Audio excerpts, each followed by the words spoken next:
몰랄 농도는 앞에서 잠깐 얘기한 것처럼 스몰 m이고 용매 질량을 킬로그램으로 나타낸 것보다 용질 몰수이지요. 이거는 그 어는 점 내림하고 끓는 점 오름에 기여합니다. 사용합니다. 예상이 얼만큼 올라가고 얼만큼 내려갈지 그거를 이제 하는 거고요.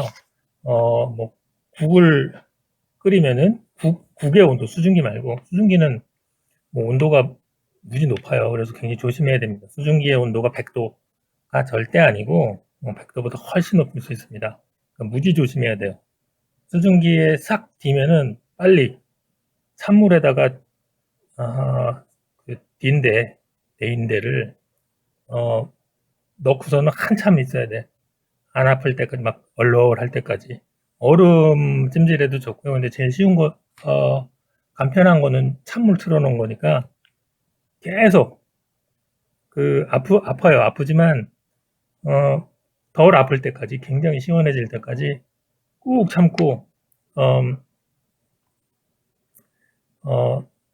하여튼 식혀야 됩니다. 열을 빼야 돼요.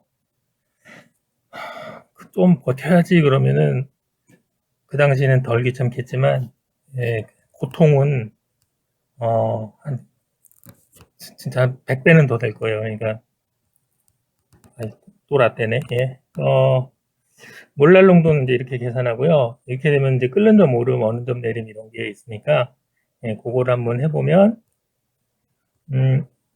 끓는 점 오름이나 어느 점 내림은 보통 델타 T, 뭐 B 하면 이제 보일링 포인트고 F 하면 프리징 포인트거든요. 식은 똑같습니다.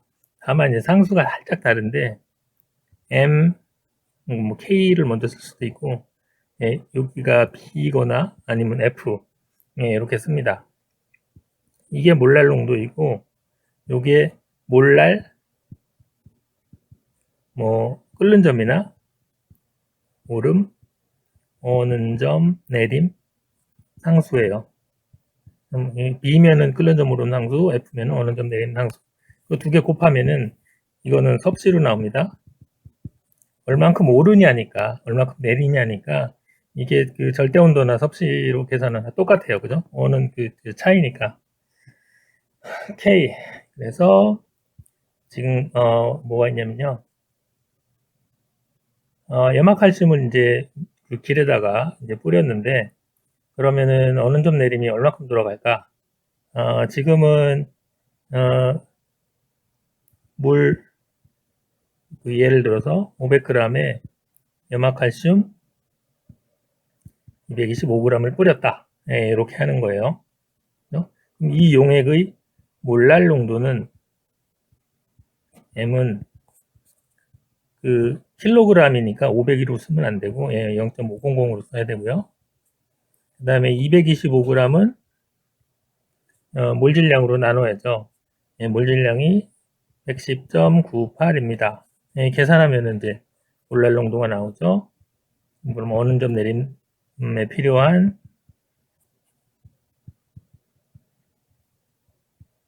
이쪽 부분은 완성이 됐고, 그다음에 몰랄 그 물에서의 몰랄 어느 점 내림 상수는 얼마냐면은 1.86입니다. 당연히 단위는 도씨 오버 몰랄 농도겠죠. 그러니까 이렇게 지워질 거 아니야. 몰랄 농도가 6이니까. 그렇죠? 그래서 1.86을 곱하면은 답이 22.7도씨 딱 나옵니다. 많은 학생들이 여기서 그냥 많은이 아니고 상당수의 학생이 여기서 그냥 땡 하고 끝나요. 어느 점이 얼마냐 이렇게 물어봤는데 이만큼 내려갑니다 하고 끝이죠. 물의 어느 점은 0도씨잖아요. 표준 상태에서. 그러니까 어느 점 얼마냐 물어보면은 마이너스 22.7도씨 이렇게 씁니다. 써야 합니다. 이게 뭡니까? 이렇게 써야 한다는 거지. 이게 물이니까 이게 같은 거죠. 다른 물질, 뭐 에탄올이나 뭐 벤젠이나 이런 거 쓰면은 당연히 이 숫자가 이렇게 어떻게 보면 예쁘게 나오지 않아요. 그래서 꼭 저 뭡니까? 그 델타를 구한 다음에 끓는 점 오름은 델타 오름이니까 델타 TB를 더해줘야 되고요. 오리지널한 끓는 점 값에. 그 다음에 얘는 어느 점 내림이니까 오리지널한 그 어느 점 그 순수한 용액의 어느 점에서 그만큼을 빼야 합니다. 근데 여기서 이제 그냥 땡 하고 끝나는 게 아니고요.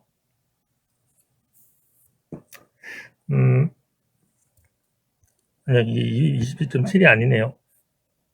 계산하면은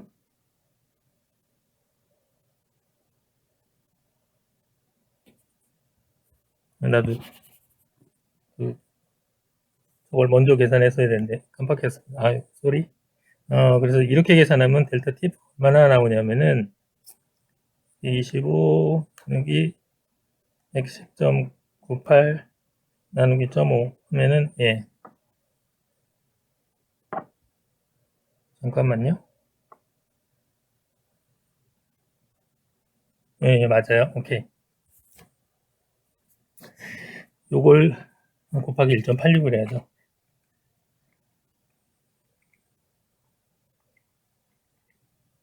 7.54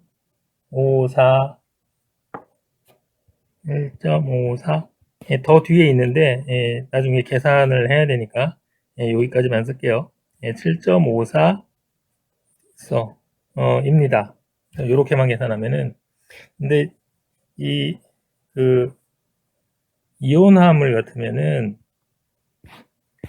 이 저기 끓는 점 오름이나 어는 점 내림에 기여하는 그런 실체가 뭐냐 하면은 속에서 움직이는 그 입자들이에요. 막 돌아다니는. 그래서 그 입자들이 많으면 많을수록 어는 점 내림이나 끓는 점 오름 효과가 커집니다. 그걸 보통 반트호프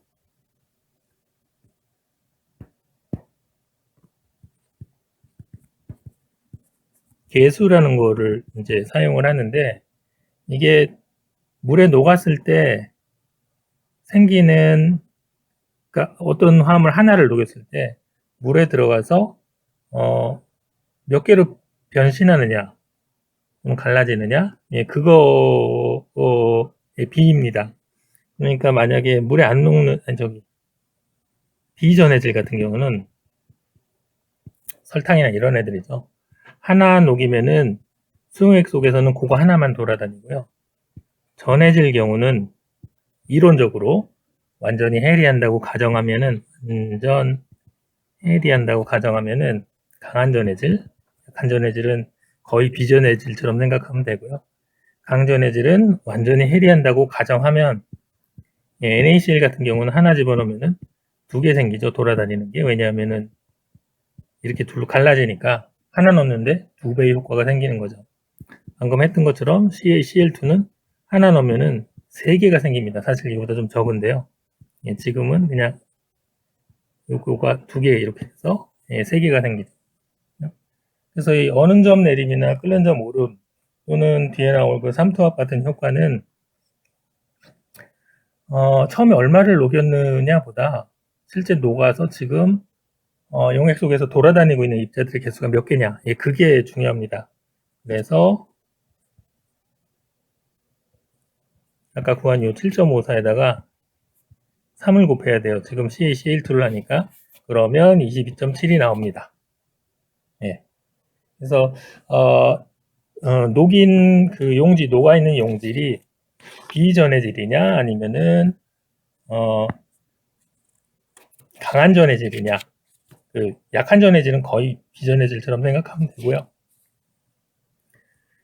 거의 안 갈라져요. 약한 전해질은 살짝 갈라진 진짜 살짝 뭐 100개 중에 하나 뭐 이렇게 많은 잘 갈라지는 애가 그 정도 되니까요. 그냥 비전해질처럼 생각하면 됩니다. 여기다 미리 써놓을까? 예, 비전해질이나 약한 전해질은 그냥 반토프 계수가 1이라고 생각하는데 하나 넣으면 하나만 돌아다닌다. 강전해질은 하나 넣으면은 이온 개수만큼 완전 해리 가정을 하는 거예요. 이온 개수만큼 증가합니다. 삼투압은 이것도 이제 비슷하게 계산이 되는 건데요.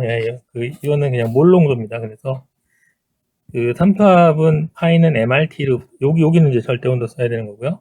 이게 삼투압이에요. 프레셔의 대문자 프레피의 저쪽 나라 그리스 말이죠. 파이 대문자 파이예요. 이 소문자 파이랑 비슷하게 생겼죠. 여러분들 확률과 통계했으면은 거기서 경우의 수 시그마는 쭉 더한 거고 요거는 쭉 곱한 거죠. 요게 몰농도 기체 상수 그다음에 얘는 절대 온도입니다. 예. 쭈루룩 집어넣으면 되고요. 잘 보면 이 단위가 되게 중요해요. 단위가. 그래서 R이 어떤 단위였냐면은 리터 ATM분의 몰 K예요. 그죠? 그러면 잘 보면은 이렇게 계산하면은 어떻게 돼요? 몰농도의 역수죠.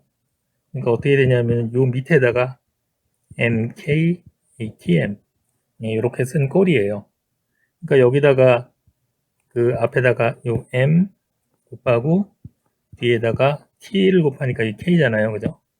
지우고 하면은 삼투압의 단위가 ATM으로 나와야 돼. 0.0821 06 이거를 사용을 하니까요. 예, 삼투압의 단위는 기압으로 나옵니다. 물론 다른 단위로 바꿀 수도 있는데 이 숫자를 쓰면은 그렇게 된다는 거죠. 그래서 삼투압에서는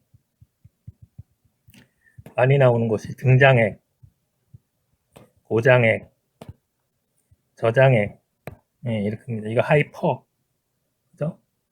하이퍼토닉이라고 하고요. 이건 하이포토닉, 약한 거, 낮은 거. 이거는 아이소토닉, 어쩌고 화장품 뭐 이런 거 할 때 등장하는 그런 느낌이죠.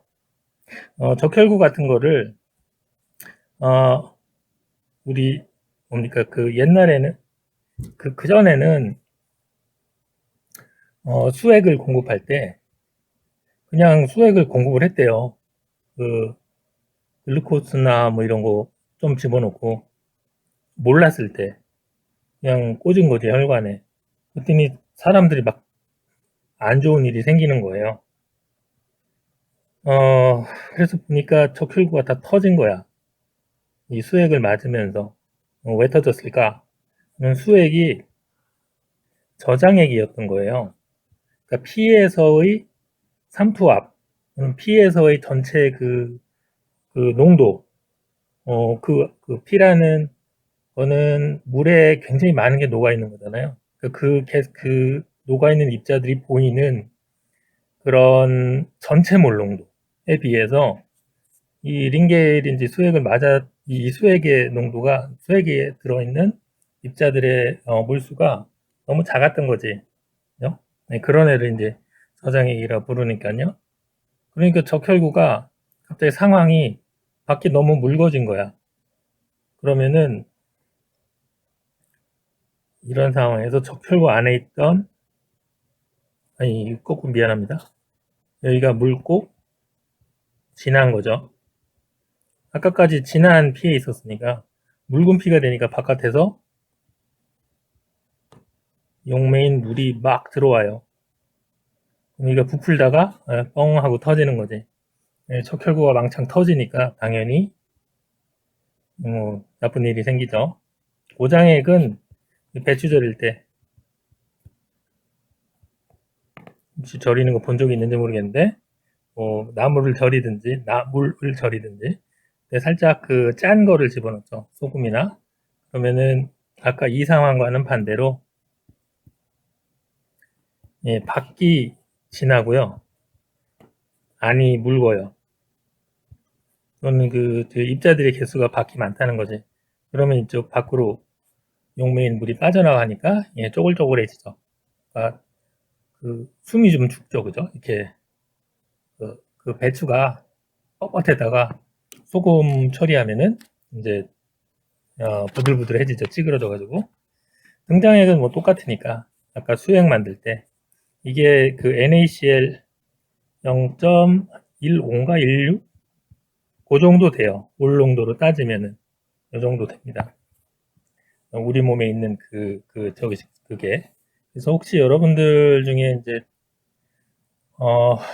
뭐 그런 일이 없은 게 좋겠지만, 링겔 뭐 맞을 대로 이렇게 봐서 보면은 그 NaCl 무슨 등장액 이런 게 아마 찍혀 있을 거예요. 그 수액 그 주머니에, 겉면에.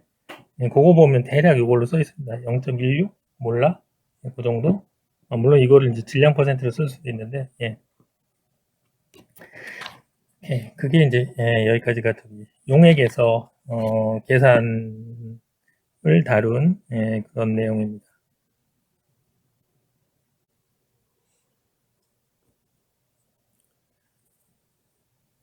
반응 속도하고, 화학 평형이라는 거는, 화학 평형? 예.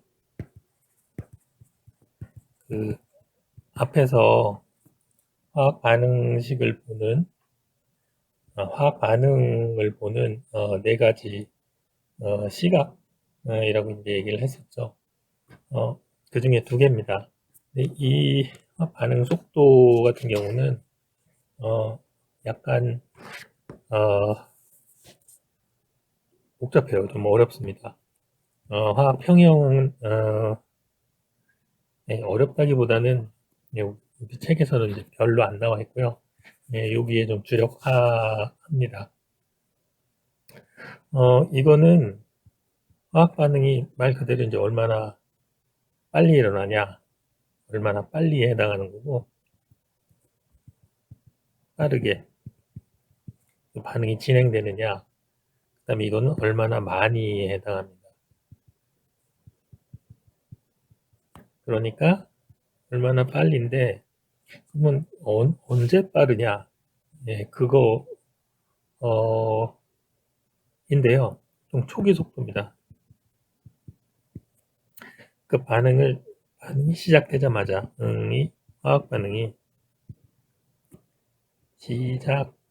시작되자마자, 그때예요. t는 0일 때 보통.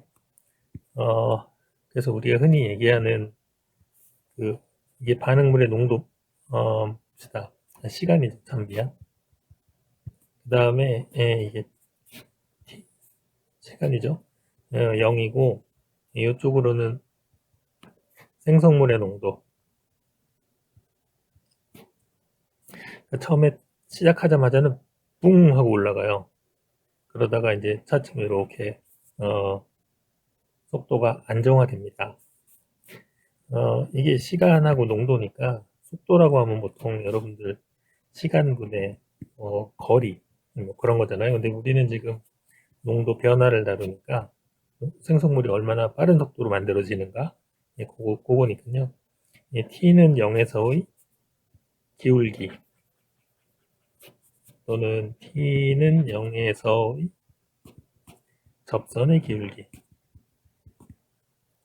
요거를 다룹니다. 초기 속도만을. 다른 데 속도는 좀 복잡해져요. 왜냐하면은 t가 0일 때의 특징은 반응물만 있다고 보기 때문이에요. 반응물 생성물인데 t는 0에서는 요게 없고요. 요것만 존재합니다. 그러니까 그 반응물이 처음에 땡 해가지고 생성물로 변하는 그 순간 속도예요. 순간 속도. 그러니까 생성물의 농도는 하나도 안 중요합니다. 생성물의 농도라고 그랬나? 생성물은 따지고 보면 그런데 하여튼 생성물은 없는 거라고 보면 돼요. 빵. 그냥 반응물만 있으니까. 물론 생성물이 순간적으로 탁 만들어지지만 이 반응물에 비하면 엄청 작잖아요. 그래서 반응물의 농도만 생각한다고 보면 됩니다. 그러니까 얼마나 빠르게, 그죠? 얘는 얼마나 많이입니다. 반응이 얼마나 빨리 진행되는가는 아무런 상관이 없어요. 시간이 흘러 한참 지난 다음에 지금 반응물과 반응물, 생성물 얼만큼씩 존재하는지, 그게 안정화되면, 이 비율이 안정화되면 또는 변하지 않는 요거 때 요거의 비입니다. 상태, 고게 평형 상태, 화학 평형 상태에 접어들었다 라고 얘기를 하는 겁니다. 그러니까 지금은 반응물과 생성물의 상대적인 양이 중요한 거죠. 둘 다 중요해요. 둘 다. 얘는 반응 속도는 이건 안 중요해. 요것만 중요합니다. 농도로서는. 그 다음에 우리가 어떤 반응을 볼 때 이쪽으로도 가지만 거꾸로 오는 반응도 존재합니다. 이런 경우를 우리가 가역 반응이라고 하죠. 가역 반응은 전부 다 가역이긴 합니다. 다만 이게 잘 못 오는 애도 있어요. 쉬운 거는 그 가스가 연소했는데 이산화탄소하고 물만 나오잖아요. 거꾸로 이렇게 가는 일은 확률이 거의 이제 0에 가깝죠. 그러니까 안 일어난다고 생각을 해도 됩니다. 이제 쭉 가고 뭐 오는 확률이 무지무지 적은 거, 그런 애들도 있습니다만은 상당수의 반응이 가역 반응이에요. 이쪽으로 가거나 이쪽으로 오거나 두 개가 동시에 일어나는. T는 0에서가 좋은 점은 뭐냐면은 요게 없다는 거예요. 왜냐하면 생성물이 없으니까. 그래서 오직 정반응,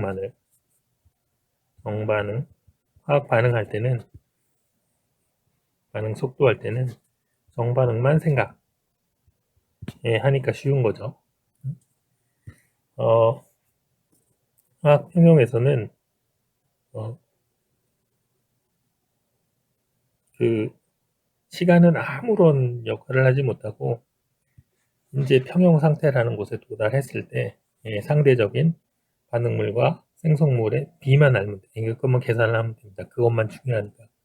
평형 상태에 도달한 후에 그 다음에 농도입니다.